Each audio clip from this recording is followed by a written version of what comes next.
Okay, so here are my cabochons that I just finished covering in resin. And you can see that there's a big difference in how they look. This one especially, where it was so dull and so pitted that I couldn't do anything with it. And after I added the resin, you can see after I added the resin here, it not only filled in whatever pitting and cracks were in it, it actually improved the look of the cabochon itself. It's absolutely gorgeous. It looks like a landscape almost, like an aerial landscape. It looks absolutely beautiful. So I can use this now. That dull cabochon has been just reborn here. Looks really nice. This one too. I really don't know what these are called. I think they're I don't know. It's poppy jasper.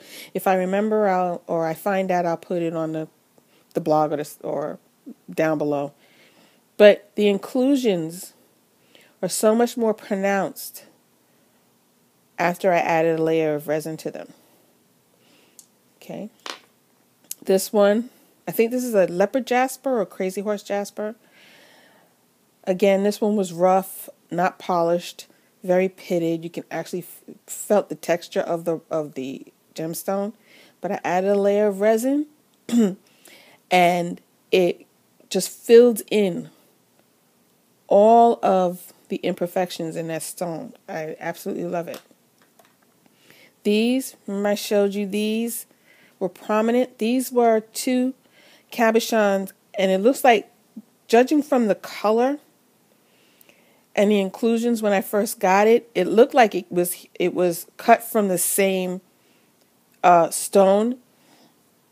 But these two cabochons had cracks. One of them had a big natural crack down the center, and the other one had one along the side. And for a long time, I didn't know what to do with them, so I just stuck them in a box and left them alone. And then I had this idea to put a decal sticker on it, because I really didn't want to throw them away. I hate throwing away gemstones. I hate throwing away gemstone cabochons. So I just put a decal over the top and just put a layer of resin over it. And you can see that you don't feel the decal at all. And it looks like it has become a natural part of this stone. You don't see I don't feel anything on this. The resin filled in the seams. It filled in the crack. I don't even see the crack. Wow. I don't even see the crack. And as for the back, you see the back is very rough. But if you're going to use this so that the back is showing, I would suggest be a little bit more neater. This is clay, and this can come right off. With a little bit of solvent, this can come right off. And a little bit of scraping, it'll come right off. But if you're going to do this and you actually want to show the back, I suggest you be a lot neater than I was with the resin. See, this one I was a lot neater, and I could probably use the back. See? But if I was going to use the back, do this so that the back was showing just like the front, I would probably put resin on the back also. But since I'm going to be using these on a backing and beading around it, I didn't really think it was necessary. I just thought it was a waste of resin to do it that way. This one, you can see that crack. If in the previous picture, there was a light crack that went down the middle of this. And you can see that the resin filled it in. And now it's this deep, dark inclusion in the middle of the stone. Man, that came out so nice. And here's some more that I added decals to. This gold stone. There was nothing wrong with the gold stone. I just wanted to add a decal to it because it was fun.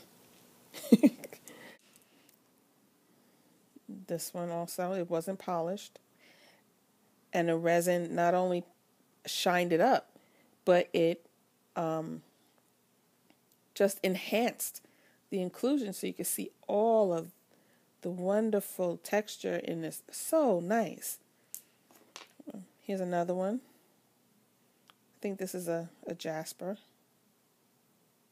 Again, you can see the resin permeates the stone and just brings all of its characteristics out. Are we missing one here? I think this was a piece of tiger's eye that wasn't quite cut correctly. But again, see, now this one wasn't cut evenly. So even though I added resin, it's still, you can see that little bit right there. But still, it can be put into something freeform, really nice. So that's it. And of course, you would have to clean off the back, okay, the polymer clay, and just clean it off really, really well. If you use blue tack, you probably have a better chance of getting the blue tack off than the polymer clay. But again, as I said, I'm not going to be using these so that the back is visible, so I'm not really bothered about the back.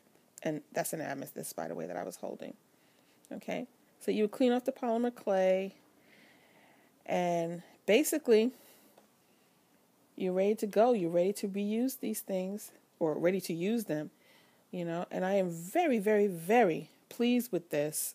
These gemstones that I would have either tossed into a box or tossed into a bowl and just left them like a decorative statement on my table or whatever. But now I can actually use them in jewelry.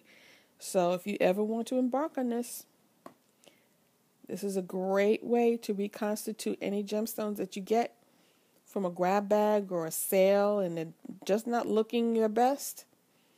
Put a little resin on them. Or even if you don't want to use resin, put a little varnish over the top. Just make sure you use an applicator that doesn't leave streaks. And you will come up with some beautiful ways to reuse those cabochons that you thought were just garbage. So that's all I have for now. I hope you like this. And if you like this, maybe I'll come back and do a couple of more tutorials for you. But that's all for now. I hope you guys have a very, very nice weekend. It's a nice spring day. Okay? And I'll talk to you soon. Bye.